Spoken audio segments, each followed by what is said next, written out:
Assalamualaikum warahmatullahi wabarakatuh. Selamat pagi semuanya.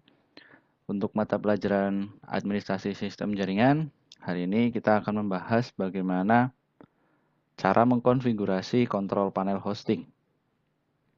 Nah, untuk kontrol panel hosting yang nantinya bisa kita gunakan ketika kita praktikum menggunakan Linux Debian, itu adalah EHCP, panjangan dari AC Hosting Control Panel, di mana ini merupakan salah satu aplikasi hosting yang paling sering digunakan, berbasis Linux Debian sebagai servernya.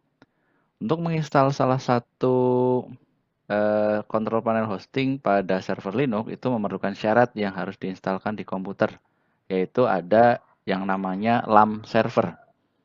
LAM itu adalah singkatan dari Linux, Apache, MySQL, dan Perl, PHP, kemudian Python, yang merupakan sebuah paket perangkat lunak bebas yang digunakan untuk menjalankan sebuah aplikasi secara lengkap. Kemudian untuk LAM, nah di sini saya jabarkan di mana L-nya adalah Linux, itu merupakan sistem operasinya. Kemudian ada Apache, HTTP server, merupakan web servernya. MariaDB atau MySQL-nya sebagai sistem database, dan yang P-nya atau PHP, Perl, dan Python itu adalah bahasa pemrograman yang dipakai. Perlu diingat kembali, EHCP itu merupakan kontrol panel hosting dengan basisnya Linux Debian sebagai servernya. Ini untuk tampilan awal dari panel EHCP ketika nantinya sudah diinstalkan. Kita panggil IP servernya, kemudian untuk tampilannya kita bisa cek di klien. Dan beberapa fitur default yang terdapat di EHCP itu diantaranya adalah web server, pakainya Apache 2, kemudian webmail, ada database server, kemudian FTP server, dan sebagainya. Pada tampilan di sini nanti kita bisa menambahkan domain, ada subdomain atau FTP dan sebagainya. Nah, untuk materi selanjutnya, ini ada share hosting. Oh ya, sebelumnya untuk bagaimana langkah-langkah mengkonfigurasi kontrol panel hosting dengan EHCP itu saya sudah sertakan pada file materi yang bisa kalian download di deskripsi. Bisa kalian baca. Nah, untuk praktikumnya nanti bisa saya lampirkan selanjutnya. Oke, saya lanjutkan. Hari ini ada share hosting server. Apa itu share hosting server? Sebelumnya sudah saya singgung, ini salah satu jenis hosting. Share hosting itu adalah layanan hosting di mana sebuah account hosting itu ditaruh bersama-sama dengan account hosting yang lainnya dalam satu server yang sama dan memakai service bersama-sama juga.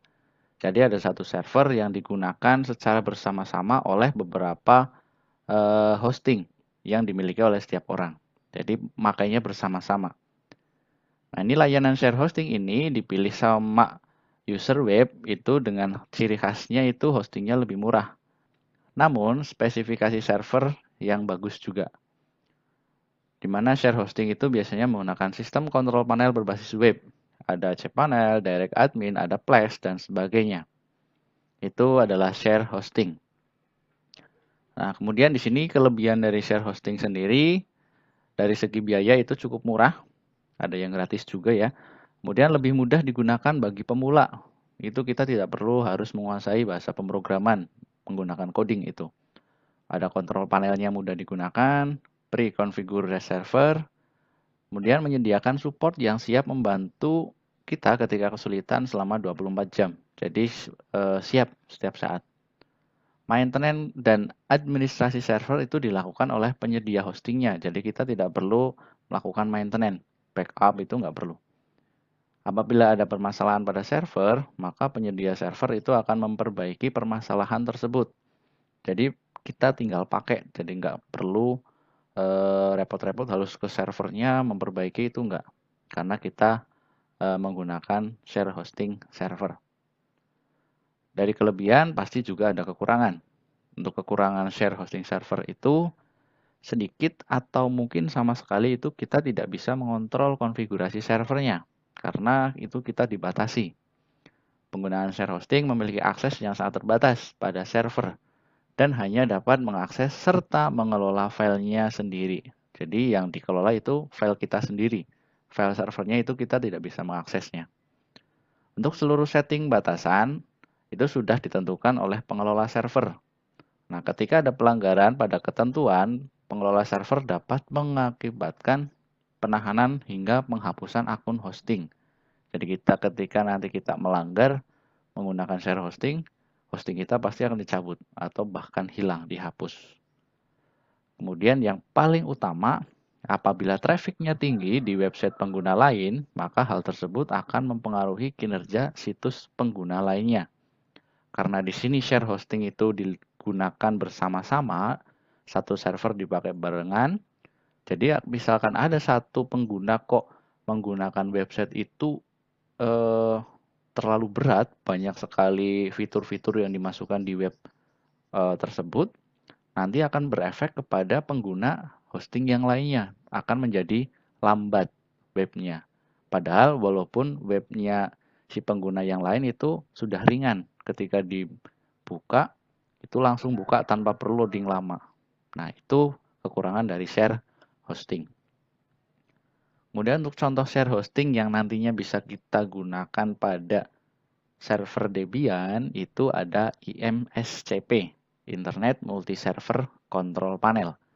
Di sini identik dengan proyek open source yang bertujuan untuk membangun sebuah control panel multi-server yang lebih terfokus pada penggunaan secara pribadi dan profesional. Aplikasinya ini sangat cepat dan juga user friendly. Nah, di sini IMSCP itu digunakan hanya pada 2 distro Linux, yaitu ada Debian dan juga Ubuntu LTS, di mana Debiannya itu versi 7 ke atas dan Ubuntunya versi 12.04 ke atas. Untuk fiturnya di situ juga sudah banyak, ada custom DNS, event manager, external mail server, ada MySQL database-nya, dan sebagainya, masih banyak lagi ya di sini. Nah, selanjutnya di sini saya akan membahas web blog dengan Blogger. Perlu diketahui berdasarkan cara mendapatkannya itu hosting bisa kita dapatkan secara cuma-cuma dan juga ada pula yang berbayar.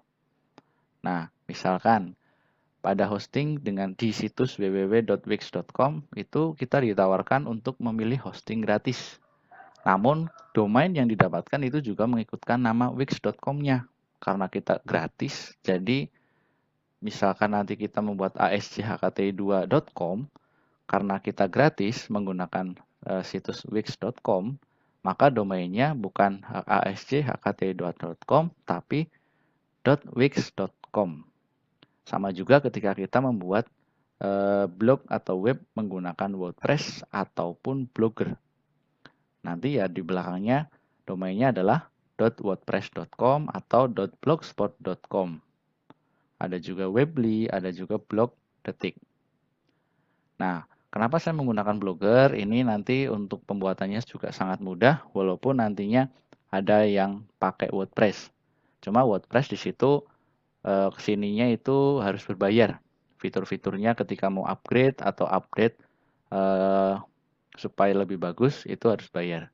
Kalau Blogger itu enggak, karena sudah terintegrasi dengan Google, di mana nantinya itu ada fasilitas Google AdSense. Di sini bisa kita gunakan untuk menghasilkan uang dengan programnya yaitu Pay per Click.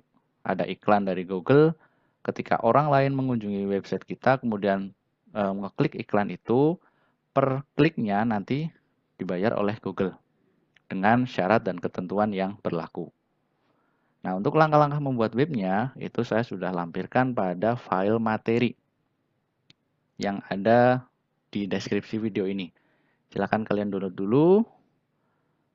Nah, di sini saya buka untuk materinya. Nah, untuk langkah-langkahnya langsung saja. Silahkan nanti kalian buka browser, ya, ketikkan Blogger.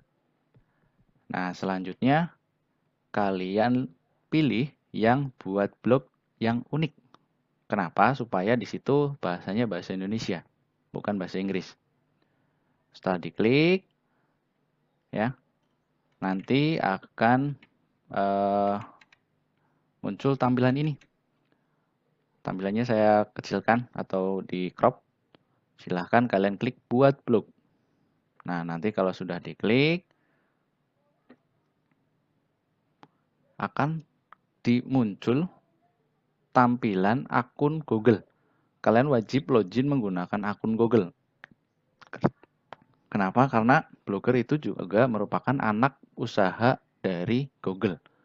Jadi untuk loginnya kita cukup pakai akun Google kita yang ada di HP maupun di laptop. Nah, kalau punya kalian misalkan buka di HP, itu kan otomatis akunnya ada satu. Nah, tinggal pilih mau pakai akun yang mana di HP kalian. Kalau cuma satu berarti tinggal klik akun kalian.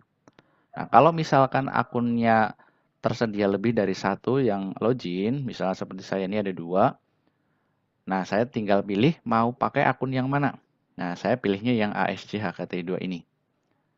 Kita klik akunnya, nanti akan loading, kemudian kalian diantarkan di halaman yang baru. Pilih nama untuk blog Anda. Nah, nama blognya apa? Di sini, administrator jaringan. Ini punya saya. Kalau untuk kalian, boleh bebas. Tergantung tema blog yang nanti kalian buat apa. Mau olahraga, kuliner, online shop, atau yang lainnya. Ya, berikan judulnya, kemudian klik berikutnya. Nah, selanjutnya pilih URL blog untuk Anda. Nah, contohnya saja saya akan membuat blog dengan nama ASJ HKTI2. Nah, tinggal nanti ketik di sini. Ketik, kemudian klik berikutnya. Nah, misalkan ini saya kasih contoh ketika saya membuat blognya atau URL yang saya buat kok ini misalkan admin jaringan. Terus muncul tulisan merah, maaf alamat blog ini tidak tersedia. Nah, itu berarti alamat yang kita buat itu tidak memenuhi syarat dari Blogger. Atau bahkan alamat ini sudah pernah dipakai oleh orang ya di dunia ini. Entah itu di Indonesia, di luar negeri, atau di mana. Jadi alamat ini tidak bisa dipakai lagi. Silahkan buat URL dengan nama kalian boleh ataupun nama yang unik juga nggak masalah, yang penting tersedia. Nah, kalau misalkan sudah berhasil, nanti tampilannya berubah. Alamat blog ini tersedia. Nah, tinggal langsung saja klik berikutnya. Kemudian nanti konfirmasi nama tampilan. Nah, konfirmasi nama tampilan yang ada di webnya itu apa? Kita ketikkan, misal kalau saya kan fokus di jaringan, nyontohinnya berarti administrasi sistem jaringan. Kalau kalian misalkan temanya mau sepak bola atau olahraga, berarti ya tinggal olahraga terkini atau sepak bola terkini atau apa gitu ya. Judulnya ini bebas judulnya. Kalau sudah klik selesai. Nah, kalau sudah selesai, nanti kita akan diarahkan ke halaman ini. Ini tampilan dashboard, ya, tampilan dashboard dari Blogger. Di sini ada menu-menu yang nantinya bisa kita gunakan.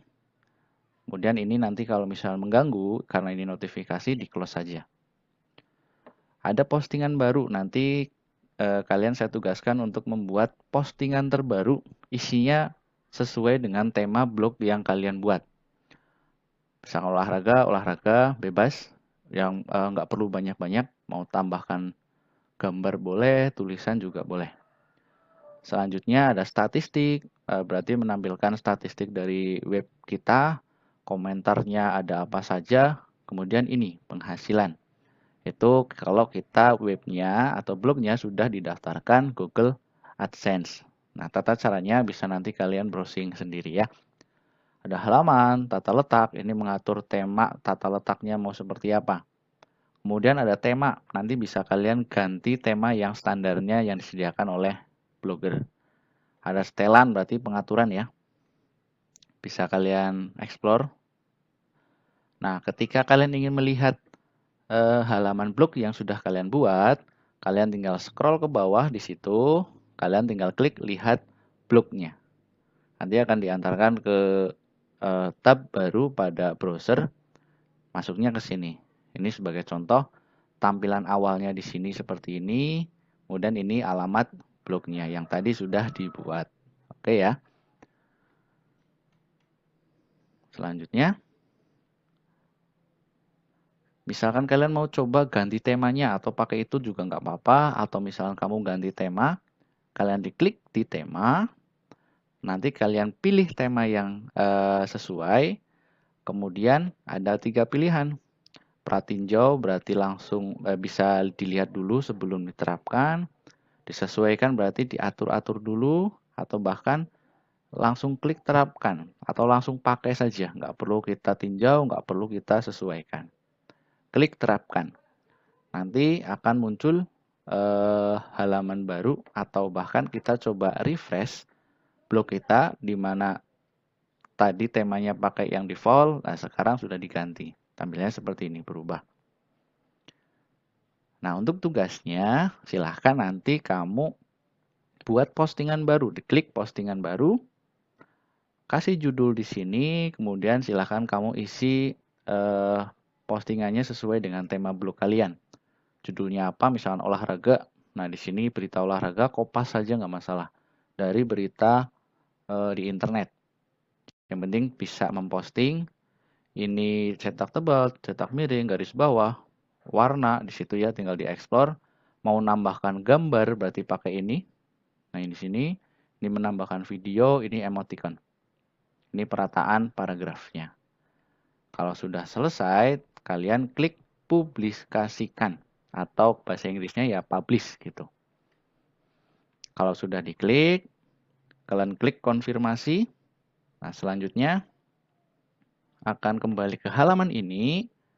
Nah, jika sudah, kamu coba buka lagi browser yang berisi alamat blog kita. Kalian refresh atau di scroll ke bawah, tarik ke bawah kalau misalnya pakai HP. Kalau pakai laptop berarti tinggal klik refresh ini. Nanti akan muncul postingan kalian yang tadi sudah ditambahkan. Kalau berhasil ya. Kalau belum tinggal diulangi kembali. Nah, nanti kalau misalkan akan diedit tampilan postingannya, kalian tinggal kembali ke sini. Ya, diklik kemudian bisa diedit. Oke, untuk materinya sampai di situ. Nah, jika ada pertanyaan bisa diskusikan dengan teman dulu atau bahkan japri ke saya. Nah, selanjutnya untuk penugasannya nanti saya akan lampirkan linknya di sini. Nah, untuk penugasan di situ kalian hanya memasukkan alamat web atau blog yang sudah kalian buat di Blogger, kemudian tema blognya itu apa. Nah, di situ ada batas waktu pengumpulannya sampai hari Kamis. Ya, lebih cepat juga lebih baik supaya tidak bertumpuk tugasnya. Dan juga nantinya blog ini bisa kalian manfaatkan sendiri untuk bisa mendapatkan penghasilan tambahan. Oke, di situ jangan sampai lupa di-download materinya. Tugasnya juga jangan sampai lupa dikerjakan ini, karena ini saya ambil sebagai nilai praktikum kalian untuk materi kontrol panel hosting. Oke, sampai di sini dulu untuk materinya. Saya akhiri. Assalamualaikum warahmatullahi wabarakatuh.